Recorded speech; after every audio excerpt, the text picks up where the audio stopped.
Aujourd'hui, nous parlons de la prédication dans la liturgie de la messe. La prédication, c'est un catéchiste basé sur les lectures en cours prévues par la liturgie en ce jour ou à chaque dimanche, à chaque célébration.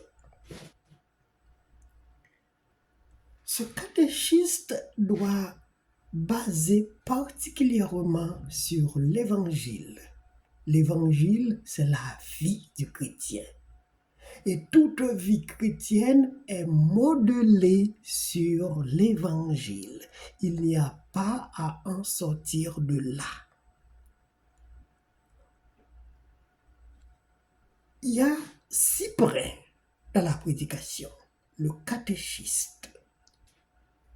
Remonter le moral des chrétiens pour au moins la semaine. Les consoler selon le prophète Isaïe. Dites aux genoux qui tremblaient, courage. À ceux qui ont des difficultés, les consoler.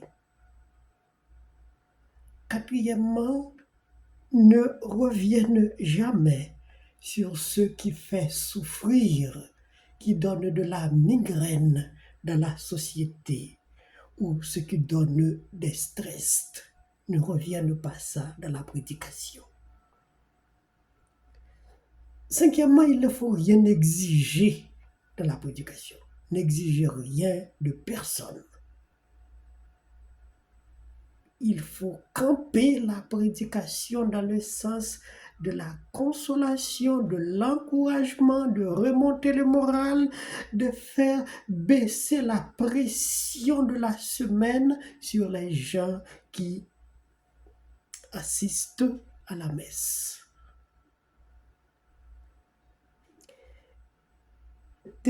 Sixièmement, il faut donner une leçon pour la semaine sur laquelle les chrétiens peuvent méditer. Car la prédication, c'est le nana de la liturgie de la messe. Et c'est une provision que viennent faire les chrétiens. Ils doivent trouver quelque chose pour apporter à leur maison, à leur famille, et pour vivre la semaine en reméditant sur les textes, sur le message. Ne faites pas de la prédication une charge en plus. Si vous avez des annonces à faire, faites-les dans le prône, non dans la prédication. Si vous avez quelque chose à demander ou à exiger pour l'Église, ne le faites pas dans la prédication, faites-le dans le prône.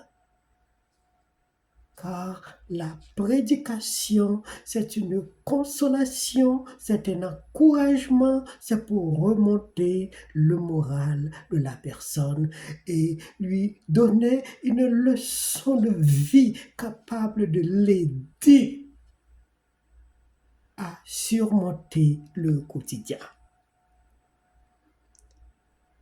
Les gens ont beaucoup plaigné parce qu'ils n'ont pas bénéficié tellement quand ils vont à la messe des messages capables de les aider à vivre leur vie de famille, leur vie quotidienne, la vie de travail. Donc, il faut que celui qui fasse la prédication ait la possibilité, la capacité, la compétence de faire vivre le message de l'Évangile. Il y a des mots dans l'Évangile qui contiennent des phases d'apaisement, quel que soit le texte de l'Évangile, il faut apaiser le cœur. Il faut apaiser la pensée. Il faut faire en sorte à ce que les personnes qui prennent part à la messe bénéficient de quelque chose, de fait, une provision pour la semaine. Ne leur donne pas une charge en plus. Donc, la messe, c'est le schéma du prophète Isaïe. Faut raffermir tout genou qui a tremblé, faut consoler tout cœur qui bouleversé. Voilà le message de la prédication pour une messe, pour la liturgie de la messe. Consoler, remonter le moral, donner une leçon pour la semaine.